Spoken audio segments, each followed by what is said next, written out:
And I was the conservator at the museum for 42 years. I retired, but I still come back in a contractual basis just to help look after the collection. So where you're standing now is what we call the conservation department at the museum. Museums form around collections, that's what they are, and the mandate of all museums is to look after, protect, and ensure that their collections last. And that's why the conservation department is what most museums have. You have two types of folk in that. You have the conservators and you have the restorers. That's fine. And while we chat, just stop me and just ask if you want to, okay? If you want to ask me. So the conservators generally are the folk that make sure that the environment's correct. So the storage is sort of correct for artworks. The lighting's correct. They're properly hung, just down to the cords in the back of the artworks that they're strong and safe. Their job is to make sure that the environment the collection stays in is good for the lifespan of the work. Restorers are the ones that actually repair damaged artworks. So that people get confused. Conservators and restorers are not always the same. Conservators have a general perspective of museum work and safety, and they like to know atmosphere control and all that kind of stuff. Restorers specialize on the field. I was the conservator at the museum, but I specialized in the restoration of oil paintings. So luckily I could do both. What we do now, while I was still here, I organized that we contracted ceramic restorer and a paper restorer that sits there. When you get paintings, you can get acrylic and oil and stuff, and they generally that's my field. But paper is a different field, and you need a specialist to deal with that. And so ceramics is a specialized field as well. And you generally find that restorers specialize. You're not a jack of all trades. You try and know less and less about, more and more about less. Yeah.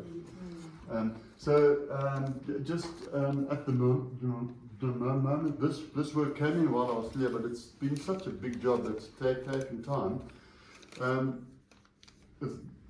This painting normally hangs in the city hall in the mayor's parlour. And one of the mayors decided to create a coffee stand under it. And the steam from the urns took all the paint off. So you can see this area here still have to work on. You can see how it's eroded the paint this year. I've retouched most of this large areas up here, and there's still some work to be done along there and over here. All that was steamed off.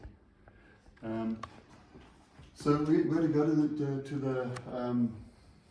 to the city hall and get the work brought here, but that's the type of work that I would do. Old paintings, like us, they age. A lot of the old works, the varnishes were made up from a lot of oil, so they went very brown. I don't know if you've had paintings where. So my job would be to clean, if there are tears, reline the back, repair the tear, and then retouch, and then respray. So it's a very long, slow job. I had a little swab. Oh yeah. My wife would have made that. But when you clean, so everything I do to a painting can be reversed. The one thing that you can't reverse is when you clean, and that's because you're taking stuff off. So I work with a swab about that big. This has got a funny thing on the end, but I work with a swab about that big. And when I clean, I roll. So you can understand the time to clean a painting this size. Can take you months, years. The reason that I roll and I don't get a nice wad of cotton wool and start cleaning is because if you do that, you can't see what's going on under the cotton wool. You take it off, and you could have taken most of the paint off by then.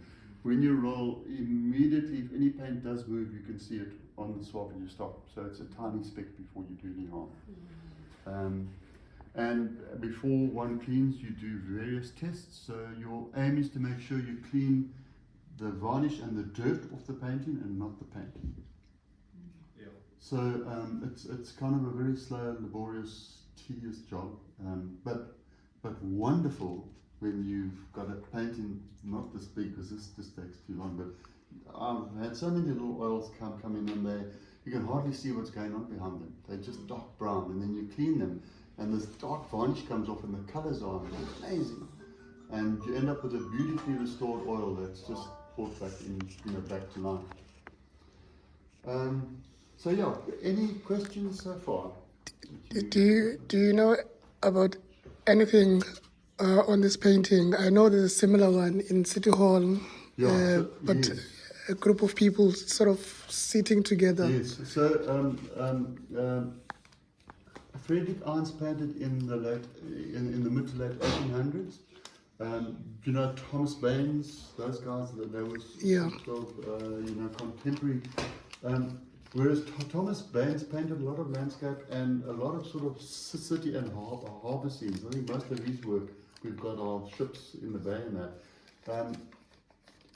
Frederick Arns, was very interested in the actual Xhosa chiefs and their whole sort of folklore and their traditions, and so.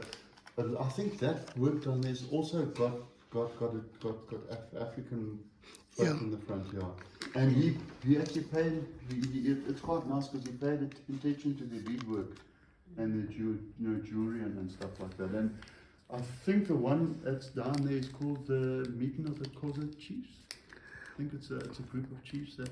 Yeah, it is. It does look like a council of some kind, but I've not been able to get more detail on it. No, I mean, I'm sure we can get information.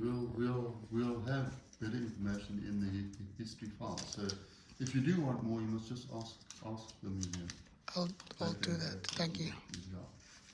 How long would it take to paint something like this? How long would it take to paint? It would, I suppose, depend. I mean, artists don't all work at the same pace, so it would depend. But I don't know. It's a good question. I would think months. I mean, it's sort of painstakingly